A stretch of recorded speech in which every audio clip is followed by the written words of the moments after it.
Ala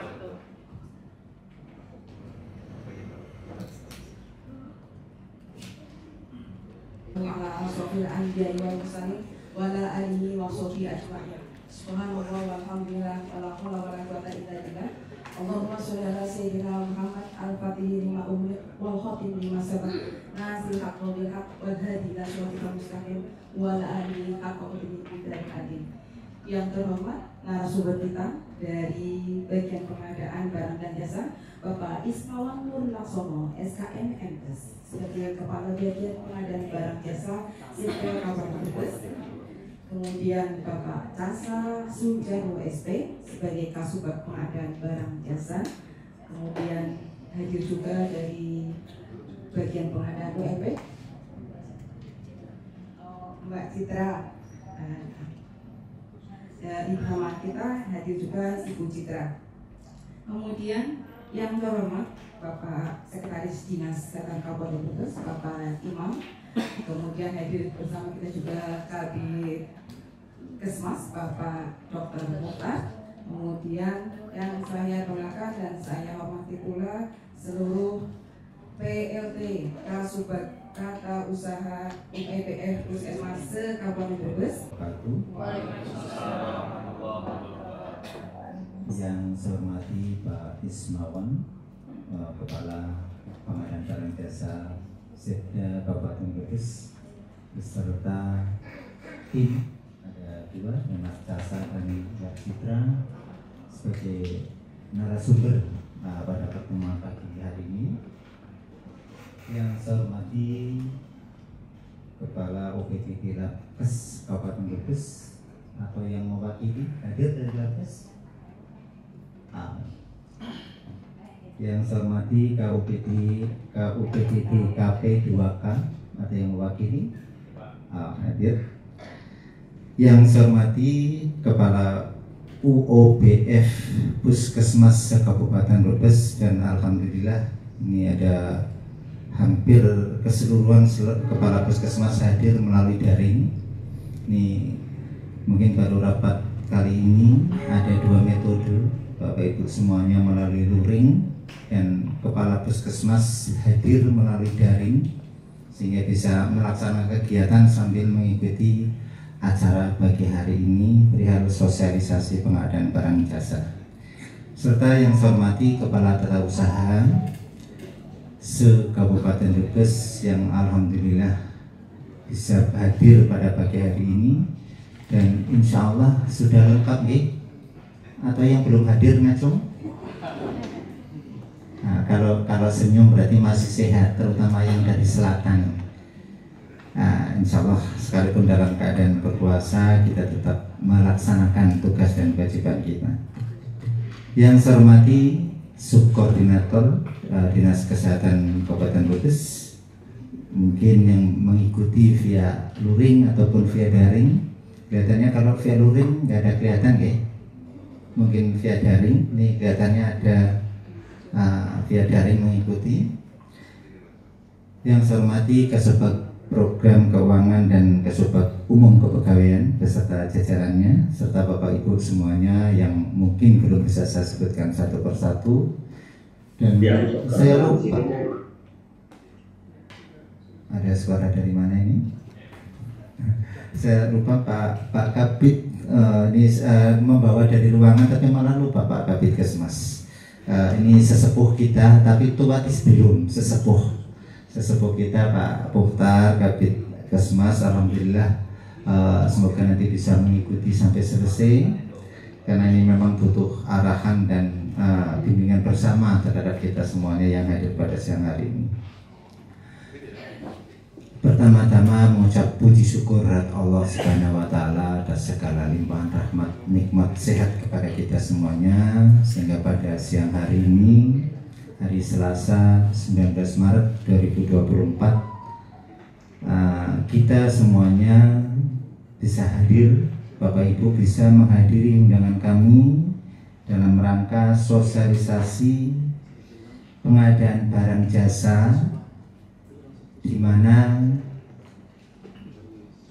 pelaksanaan Blut Mandiri di seluruh Kabupaten Brebes di 38 unit organisasi bersifat fungsional di 38 puskesmas ini mulai per Januari, dan ini sudah terlambat 2 bulan, Januari, Februari, Maret, ini harus bisa, mau tidak mau, suka tidak suka, harus bisa melaksanakan kegiatan pengadaan barang jasa di masing-masing puskesmas.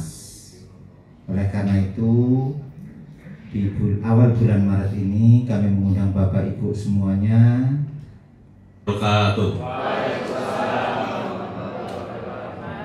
Alhamdulillah, pada hari ini diberikan kesempatan untuk bisa silaturahmi kembali ke saudara-saudara saya, ketemu Eyang Mutar, ketemu Mas Imam, Mbak Nuke, teman-teman semuanya, Mas Nu. Jadi sebuah kebahagiaan ya yang luar biasa bisa sharing.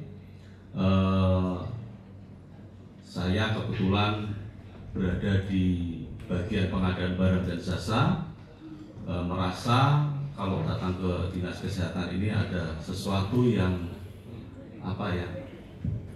yang berbeda. Jadi artinya saya ingin memberikan yang terbaik buat dinas kesehatan. Apalagi dengan ini merdeka dengan berkembangnya, bukan merdeka maksudnya, dijajah. Jadi dengan berkembangnya dari 5 BLUT ke 38 bentuk WBF itu tentunya ada konsekuensi yang harus kita pahami bersama. Saya sapa buat saudara-saudara saya semua yang secara daring mengikuti secara Zoom. Salam sehat semuanya dan seluruh teman-teman yang berada di sini, dari Subkor maupun dari PLT Subkatu, ini masih PLT ya. Insya Allah dalam waktu dekat akan ada penetapan kalau nggak salah ya di situ. Kemudian ada dari beberapa Subak seluruh kali ya Mas ya, UPTD ya tadi di situ ya. Memang acara pada hari ini kalau outputnya tadi ingin memahami secara semua pengadaan barang dan jasa pada satu hari itu sangat berat sekali ya. Jadi PBJ itu aturannya sangat dinamis dan tidak ada yang spesifik itu, tapi tidak ada yang fit for all, itu nggak ada. Jadi menyesuaikan dengan kondisi. Tadi Mas Sekdin menyampaikan bahwa pengadaan itu harus nyaman semua. Memang benar, dari aturan itu ada 3 aspek pengadaan yang harus wajib teman-teman ketahui. Jadi sebelum saya masuk ke materi, nanti yang penting ada 3 aspek. 1 aspek ekonomi, 2 aspek sosial, 3 aspek lingkungan. Karena ini berbeda dengan kita belanja menggunakan uang sendiri, kita menggunakan uang dari negara. Jadi harus ada 3 aspek ini. Aspek perekonomian, bagaimana perekonomian di sekitar kita ini bisa bangkit. Kemudian aspek sosial tadi, apakah pengadaan kita ini mempunyai dampak sosial, keresahan, aspek lingkungan. Nah itu. Nanti saya akan linkkan di situ. Ini udah di share screen, udah ya? Ya lanjut. Saya ingin menyampaikan tentang peran PPK nih, ya. Pejabat pembuat komitmen, kalau kita mendengar kata-kata pejabat pembuat komitmen, di sini kelihatannya sudah ada yang lulus sertifikat level 1 ya, Mas Tri sampun gitu. Ya, ada berapa tunjuk jari yang sudah punya sertifikat level 1? Potensi. Coba minta tolong tunjuk jari, baru Mas Tri saja. Mas Anu belum? Ya. Mana? Ya. Oke. Ya. Siap. Saya coba mempersingkat. Tadi ada request dari teman-teman juga, ada yang bilang yang jauh nanti kasihan. Iya Pak. Kita coba persingkat, tapi Semoga yang saya sampaikan ini dapat membantu Bapak Ibu yang di Puskesmas untuk melaksanakan proses DPA kita yang dari Januari sampai sekarang bisa agak terhambat nih. Apa terhambat banget malah? Terhambat banget nih. Coba saya cobakan istilahnya mengasih solusi ataupun tata cara seperti apa sih untuk mengekspresikannya. Nanti coba akan saya bahas mulai dari kita akan membedah dulu di awal DPA yang baru bukan seperti apa struktur anggarannya. Yang perlu penting ini karena kemarin ada beberapa puskesmas yang tanya kami, Pak, kami butuh laptop, Pak, kami ada anggaran ini butuh untuk penanganan banjir. Saya bilang anggarannya ada enggak? Nggak ada anggaran. Nanti coba kita diskusi dari awal. Struktur anggaran kita seperti apa? Saya yakin yang di sini kan sudah memegang semua DPA-nya. Kalau Bapak Ibu memegang DPA itu sesuai dengan PP Permendagri PP nomor 11 tahun 2019 itu ada program pertama. Program saya habis program itu kegiatan, ada kegiatan. Saya mau nanya nih, kalau di Puskesmas itu memegang berapa program? Satu program gitu? Saya yakin satu program. Kegiatannya ada berapa? Ada berapa kegiatan? Satu. Apa sub kegiatan yang banyak? Kalau di BMUD-nya sendiri, anggaran BMUD itu hanya satu kegiatan, satu DPA. Itu hanya gondongan, belanja pegawai, barang jasa, dan modal. Sedangkan belanja di POK itu dari beberapa sub kegiatan. Mungkin satu puskesmas sekitar ada 13 sub kegiatan. Kegiatan ya? Banyak banget ya. Berarti tadi aku berarti ada yang satu kegiatan, satu sub kegiatan berarti ya? Ada yang satu kegiatan, subnya banyak ya? Ada 13 ya? Oke. Ya, tapi yang untuk BUD sendiri, anggaran BUD hanya satu. Satu ya? Satu top ya? Anggaran itu anggaran yang untuk operasional perusahaan misalnya. Yang tadi yang 13 itu apa? Yang kedua itu BOK ya? Yang dari kementerian langsung itu ya? Ini nanti saya sampaikan, coba saya rinci uraikan ini. Baik, pertama saya sampaikan dulu yang tadi sampaikan bahwa kita harus memegang dulu programnya kita pegang apa, kegiatannya apa, subkegiatannya apa. Ini penting Bapak Ibu. Karena kalau nanti ada puskesmas itu kan, apa BUD itu kan, apa ya istilahnya bisnisnya lain dengan OPD. Karena anggarannya kan tidak nongkrong semua ya. Ada yang memang cari uang dulu asalnya betul. Penting sekali. Makanya tadi saya tanyakan program seperti apa, subkegiatannya seperti apa. Pertama ini, kenapa perusahaan seperti itu? Kalau nanti ada contoh tadi ditanya oleh teman-teman itu, ini saya butuh laptop, anggaran rekeningnya nggak ada, kegiatannya nggak ada. Itu solusinya seperti apa? Itu ada beberapa perusahaan yang tanya seperti itu. Ada mungkin ya, karena mungkin ada anggaran yang istilahnya penting lah betul ujian. Dari program turun ke kegiatan, sub kegiatan baru ke rekening. Ini struktur DPA kita seperti itu. Dari program ke kegiatan, sub kegiatan baru ke rekening. Rekening di DPA itu kalau kita jabarkan itu ada 4 sebenarnya. Belanja operasional, belanja modal, belanja tidak terduga itu kita abaikan tidak terduga atau ada belanja transfer kita abaikan. Jadi kalau di BLU udah cuma ada 2 rekening, rekening operasional sama rekening modal. Clear ya, semua udah paham ini. Itu yang perlu pegang dulu. Dari 2 rekening ini, belanja operasional, belanja modal, yang bawah ini belanja hibah kan jalan juga ya. Jalan, tapi ada mungkin ya. Belanja hibah sama belanja sosial. Pertama kita bahas yang belanja operasional dulu. Belanja operasional ini, kalau dari rekening banyak, ada 6 belanja operasional ini. Tapi yang banyak digunakan ini biasanya 2 rekening ini. Belanja pegawai sama belanja barang jasa. Yang lain kayak belanja bunga, segala macam itu nggak ada di puskesmas, saya yakin nggak ada. Yang paling banyak sebagai itu adalah belanja pegawai sama belanja rekening barang jasa. Harapannya sampai cuma ke rekening, tidak ada uraiannya. Maksudnya gini, kalau di kami di dinas itu misalnya kami ada belanja ATK, itu dirinci belanja bukan sekian dirinci di DPA-nya. Tapi kalau di Bapak Ibu kan enggak. Itu dirinci di apa biasanya? Di apa di LBA, bukan di DPA. Lain dengan kami kalau di kami itu dari dirinci. Itulah keluasan yang dikasihkan oleh pemerintah ke BUD. selama dalam satu rekening itu, Bapak Ibu misalkan tadinya mau beli ATK butuh PC 10, berubah menjadi 5 untuk yang lain lagi, itu punya perluasan tersendiri. Itu maksud kami sampaikan seperti ini. Tapi kalau di kami enggak, kalau belanja 10 ya 10, nanti kalau ada pergeseran perubahan baru.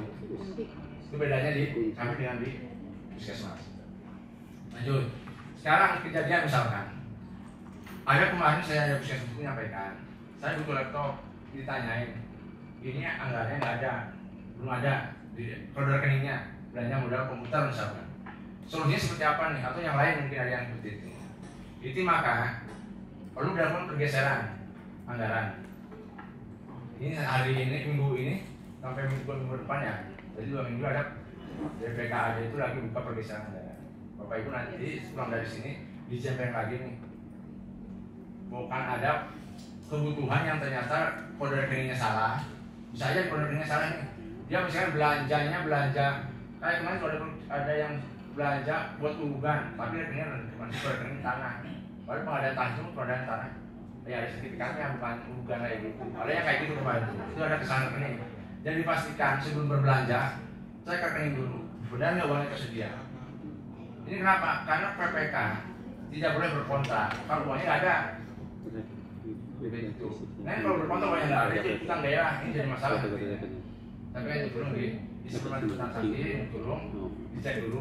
Benar nggak? Kode rekeningnya segala macam, anggaran sudah apa enggak? Itu. Cek lagi nanti. Kalau misalnya terjadi kesalahan rekening atau berapa macam, kalau dalam satu sub kegiatan, disampaikan ini, batasan pergeseran anggaran itu satu kegiatan apa itu? Pindah rekening masalah.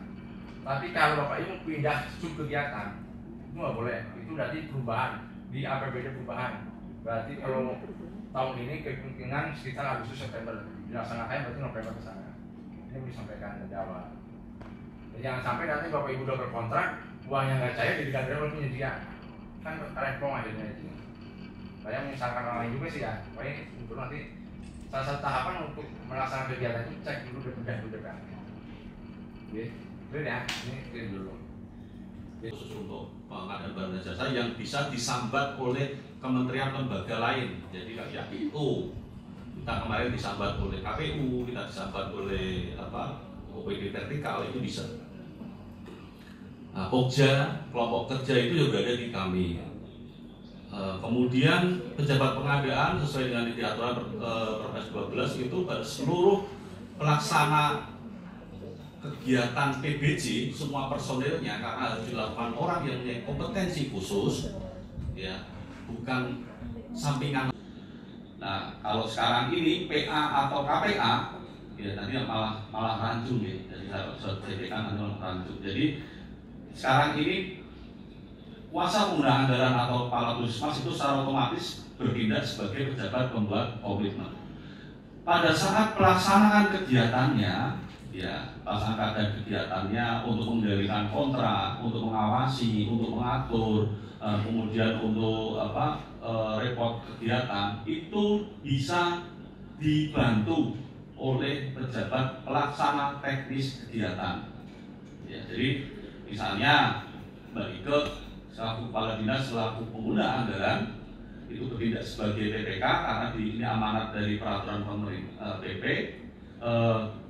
Ada staf yang diberikan tugas satu level di bawah PA yang melaksanakan satu atau beberapa kegiatan subkegiatan. Nah, di situ adalah jabatan dan memang uraian tugasnya itu ya tadi seperti melakukan kegiatan, menyiapkan anggaran dan lain-lain. Ini bisa dikatakan kalau di dinas kesehatan itu apa? PPTK-nya berarti kepala bidang atau supor ya, salah satunya bisa seperti itu, kepala bidang. Nah, tapi PPTK yang mempunyai, yang bisa mengendalikan kontrak, bisa mengawasi, kemudian bisa melakukan pelaporan, report supaya tujuan kegiatannya ini bisa berhasil, itu adalah PPTK yang punya kemampuan kompetensi di dalam pengadaan barang jasa, yaitu yang punya sertifikat tentunya di situ. Jadi apapun kegiatannya ya, tadi saya contohkan adalah pembangunan, tapi harusnya ada kegiatan swakelola. Swakelola itu misalnya kegiatan penyuluhan tentang stunting. Nah itu juga sama mekanisme adalah mekanisme PBJ, nanti kita bahas lebih lanjut. Ya PPK, kemudian PPK itu syaratnya memiliki integritas, disiplin. Nah ini berarti secara otomatis ini adalah PA ya tadi ya, mendatangani fakta integritas, memiliki sertifikat, pendidikan kurang dari S1, dan mempunyai kemampuan manajerial dapat diemban. Nah ini apakah KPA Kepala Puskesmas ini wajib?